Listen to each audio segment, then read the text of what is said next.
Bapak dan Ibu yang saya hormati, seperti biasa mungkin sedikit merefresh tentang sholat tasbih ini, bahwa secara syariat pelaksanaan sholat sunnah tasbih ini berdasarkan pada hadis Rasulullah SAW yang disampaikan kepada paman beliau, yaitu Al-Abbas.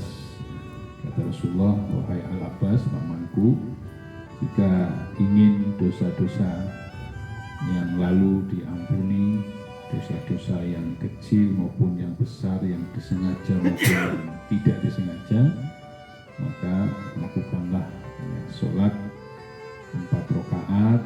Setiap rakaatnya itu membaca tasbih 75 kali dengan rincian 15 kali setelah membaca surat, kemudian ruku 10, bangun dari ruku i'tidal 10, kemudian sujud baca 10 kali, lalu duduk di antara 2 sujud 10, kemudian sujud yang kedua 10, kemudian bangun dari sujud sebelum berdiri itu 10, sehingga semuanya berjumlah 75. Jadi sholatul lail masna kata Rasulullah. Sholat malam itu sebaiknya 2 rakaat. Jadi kalau Bapak, Ibu, saya baca sebentar. Di dalam Al-Quran surat Yasin, Allah berfirman, Bismillahirrahmanirrahim, Al-yawma nahtimu ala afwahihim wa tukallimuna aydihim wa tashhadu arjuluhum bima kanu yaksibun. Al-yawma ay yaumul qiyamah. Kata Allah, pada hari kiamat nanti, nahtimu, kami kunci, ala afwahihim, pada mulut-mulut manusia. Mulut manusia terkunci. Wa tukallimuna aydihim, sementara tangan-tangan manusia berbicara. Kalam, kallimu. Wa tashhadu arjuluhum, wa tashhadu, dan menyaksikan, arjuluhum, kaki-kaki manusia. Mulut dikunci, tangan berbicara, kaki menjadi saksi. Saksi apa? Bima kanu yaksibun, terhadap semua apa saja yang manusia lakukan di dunia ini.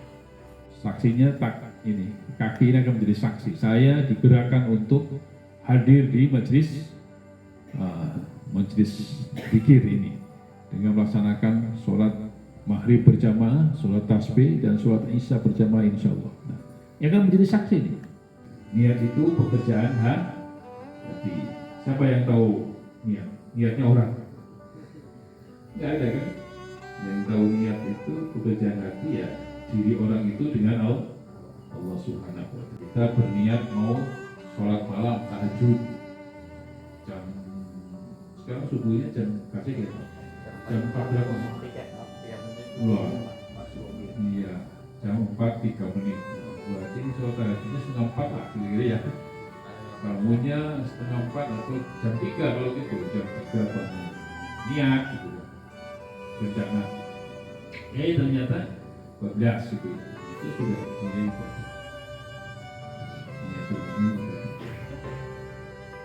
maka kata Rasulullah dulu, ini hadis itu kan, innamal a'malu binniyat, itu hadis itu rangkaiannya kan sebelumnya itu orang hijrah. Orang dari Makkah pindah ke Madinah bersama Rasulullah. Itu kata Rasulullah ya, kalau niat hijrahnya karena Allah dan Rasulullah, ibadah. Tapi kalau niat hijrahnya itu adalah untuk dunia, maka dia dapatnya jodoh perempuan yang dinikahinya ya, atau dunia yang diniatkan. Artinya tidak mendapat apa? Ketika orang tidak melaksanakan amanah, Kehidupan ini amanah, umur ini kan amanah. Harta kita adalah amanah. Jadi umur, kesempatan hidup yang Allah berikan kepada kita itu digunakan untuk apa saja. Lalu dunia, harta benda yang kita miliki sebagai pemberian Allah, rezeki dari Allah juga digunakan untuk apa saja. Nah itu amanah. Ada 4 amanah kata Rasulullah itu yang akan dimintai pertanggungjawaban. Rasulullah mengatakan la tazulu qadama 'abdin hatta yus'ala an arba'i shalih.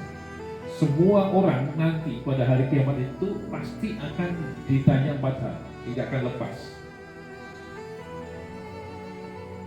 Yang ditanyakan itu, yang diminta pertanggungjawab itu adalah amanah. Yang pertama adalah an umrihi fi ma afna.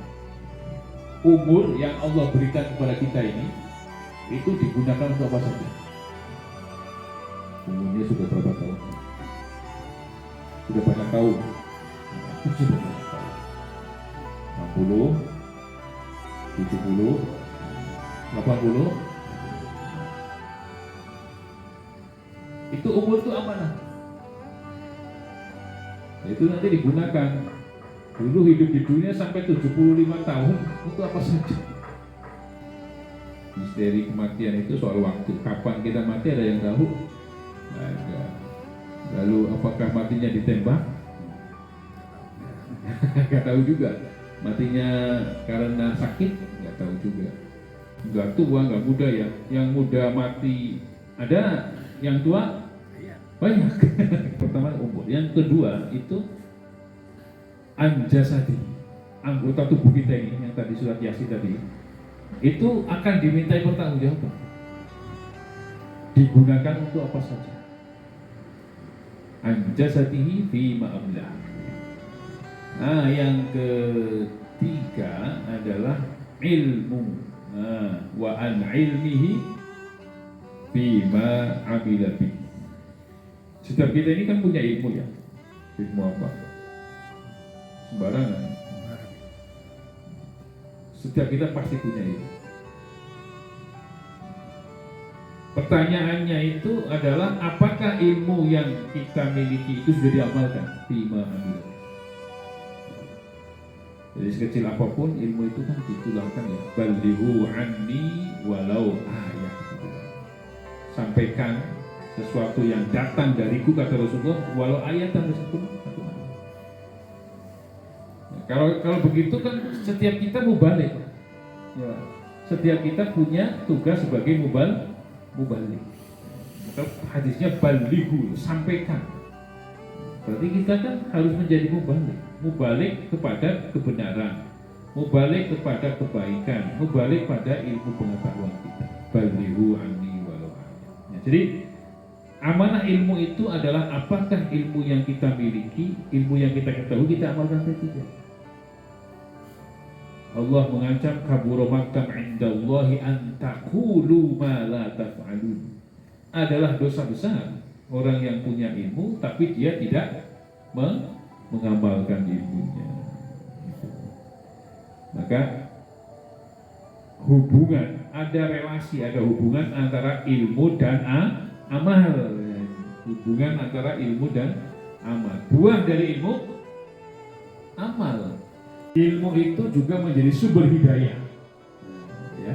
Maka hidayah itu sumbernya antara lain sumbernya adalah ilmu.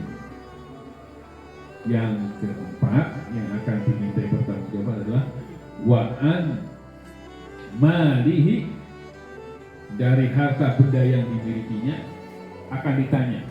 Tentang harta ini akan ditanya 2 hal. Yang pertama adalah min aina iktasabahu, dari mana harta diperoleh. Ini cara perolehan. Berarti harta masuk, uang masuk. Yang kedua, wa fima anfaqa, lalu digunakan untuk apa saja. Keluarnya. Jadi kan harus jelas itu. Keluar dan cara perolehannya halal, cara penggunaannya juga halal. Saya kira kan, ya ilmu audit kan saya kira 2 itulah ya, masuk dan keluar. Jadi cara perolehan dan cara penggunaan itu akan diaudit apakah melalui proses-proses yang benar yang dalam bahasa agama halalan akan dilihat itu. Islam ini mengajarkan agar kita ini kaya. Dengan kaya kita bisa beribadah. Dengan kaya kita bisa haji, kita bisa umroh, kita bisa zakat, kita bisa infak, kita bisa membantu orang lain. Sebabnya karena kita kaya. Tidak mungkin orang memberi jika tidak punya. Kenapa orang memberi? Punya sesuatu kan ya. Kenapa orang memberi? Karena punya sesuatu. Tangan itu ada di atas karena ada yang di bawah. Tidak mungkin kita memberi kalau tidak ada yang menerima. Nah, ini hubungan saling bergantung, Pak. Ya, tidak mungkin orang disebut kaya jika tidak ada orang miskin. Tidak mungkin orang bisa beribadah memberi jika tidak ada yang diberi. Berarti ya kaya miskin itu ya penting karena itu hukum keberpasangan ya. Tapi kalau diminta mau yang kaya atau yang miskin, pilih yang kaya. Nah, kira-kira kan gitu ya itu. Tetapi tadi orang kaya ini tidak bisa disebut kaya jika tidak ada orang miskin. Kan gitu. Itulah yang namanya hukum keberpasangan yang relasinya itu interdependen, saling bergantung. Ajaran agama mengajarkan saling membantu, saling menghormati, saling menghargai, tidak boleh sombong.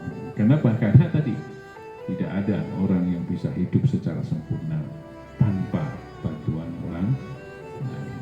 Demikianlah Bapak dan Ibu sekalian, ya, yang bisa saya sampaikan sebagai ya mau itu bagi saya pribadi dan kepada Bapak Ibu sekalian yang terkait dengan amanah Allah Subhanahu wa Ta'ala, dengan bermohon semoga kita semuanya yang diberikan kepercayaan amanah oleh Allah ini bisa melaksanakan amanah dengan baik dan kelak di yaumul hisab ya kita dimudahkan untuk mempertanggungjawabkan semua apa yang kita lakukan di dunia ini dengan pertanggungjawaban yang baik, dan semoga ya, kita tergolong orang-orang yang amanah, orang-orang yang terpercaya terhadap ya, kepercayaan yang Allah berikan